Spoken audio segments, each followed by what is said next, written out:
안녕하세요 여러분, 새나라 워홀러 제시입니다.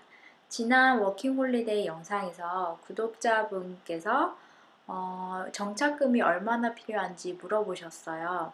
그래서 오늘 영상은 처음에 이제 워킹홀리데이 가서 어떻게 정착을 하는지, 정착금이 얼마나 필요한지, 그래서 왜 그 정도가 필요한지 한번 얘기해 보려고 합니다. 우리가 여행을 가는 게 아닌 이제 해외에 아예 정착을 하러 가는 거잖아요. 그래서 막상 공항에 도착해서 어떻게 해야 하실지 모르는 분들이 계실 것 같아요. 공항에 도착해서 숙소를 가야 하잖아요.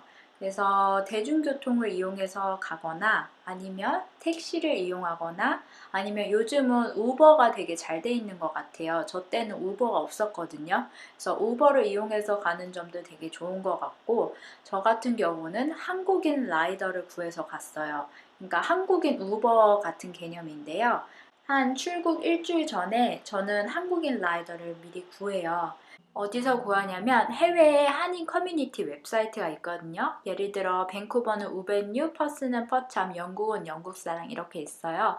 그래서 사이트에 들어가 보면 이제 한인분들 라이더가 계세요. 그래서 미리 예약을 하고 공항에 도착을 해서 돈을 내고 숙소까지 데려다 주는 시스템인데요. 저는 이걸 이용했어요. 그래서 이 여러 방법 중에 하나를 이제 선택해서 이용하면 될 것 같아요. 다음으로 이제 가서 살 집을 구하는 건데요. 저는 이게 가장 중요한 것 같긴 해요. 이제 어떤 분들은 인터넷으로 보고 사진으로 보고 이제 집을 미리 구해서 가는 분들도 계시는데요. 저는 이 방법을 별로 추천드리고 싶지는 않아요. 왜냐면 사진이랑 많은 부분이 다를 수도 있고, 왜냐면 얼굴 보고 직접 계약하는 게 아니기 때문에 변수가 되게 많거든요. 그래서 호스텔에서 한 일주일 정도 있으면서 직접 눈으로 보고 집을 구하는 게 가장 좋은 방법인 것 같아요. 호스텔이나 백패커스 구하는 방법은 저는 보통 부킹닷컴이나 아니면 호텔스닷컴을 이용을 해요. 그래서 자기가 가는 지역을 검색을 하고 날짜를 검색을 하면 되게 호스텔이나 백패커스가 엄청 많거든요. 뭐 6인실도 있고 9인실도 있고 뭐 4인실도 있고 되게 많아요. 사이트 리뷰 보면서 구하면 될 것 같아요. 호스텔 살면서 이제 우리가 진짜 살 집을 구해야 하잖아요. 그래서 워홀러들이 보통 한인 쉐어 아니면 외국인 쉐어에 살아요. 외국인 쉐어 같은 경우는 이제 각 여러 나라 외국인 친구들이랑 같이 살다 보니까 여러 문화를 접할 수 있고, 가장 큰 장점으로는 영어를 쓸 수 있는 점인 것 같아요. 반대로 좀 불편한 점은 아무래도 한국인이랑 사는 게 아니고 외국인 친구들이기 때문에 문화나 정서적으로 좀 다른 점들이 있어요.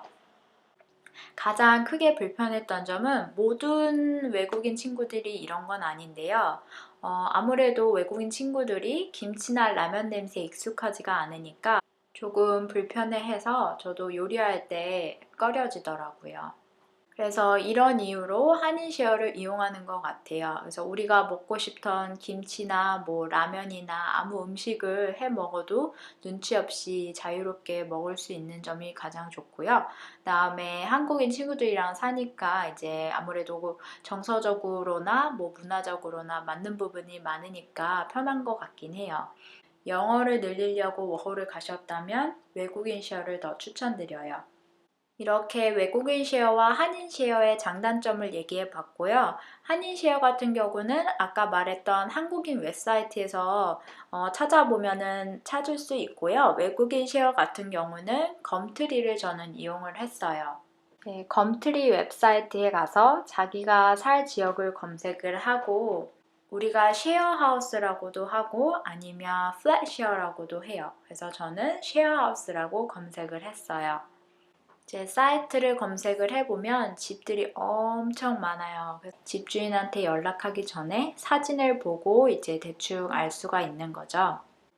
우리가 집을 잘 못 찾으면 또 이사를 가야 하기 때문에 좋은 쉐어하우스를 구하는 게 좋은 것 같아요. 좋은 쉐어하우스를 구하려면 집에 총 몇 명이 사는지, 뭐 10명이 사는 집도 있고 8명이 사는 집도 있을 테고요.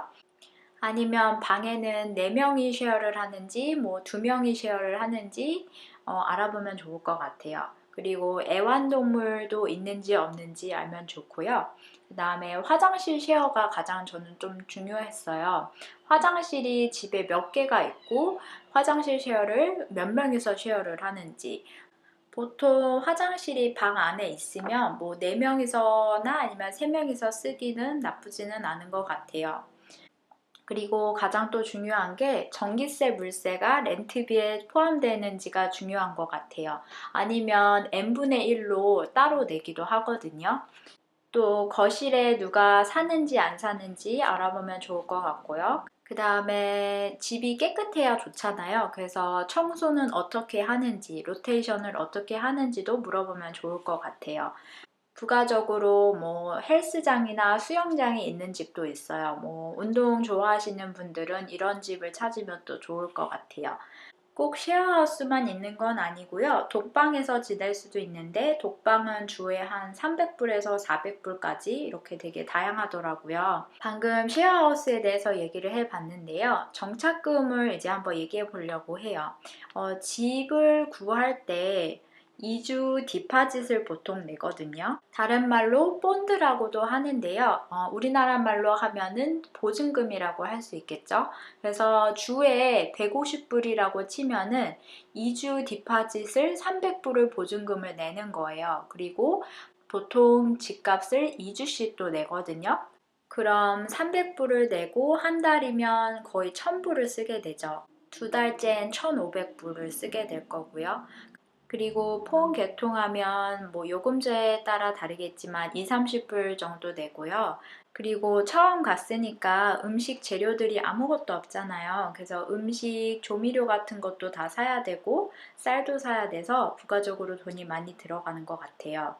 이렇게 정착을 하고 일을 바로 구하면 좋은데 한 달에서 두 달이 걸릴 수도 있어요.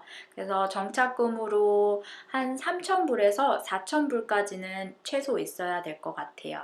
오늘은 여기까지 할게요. 그럼 다음 영상에서 만나요.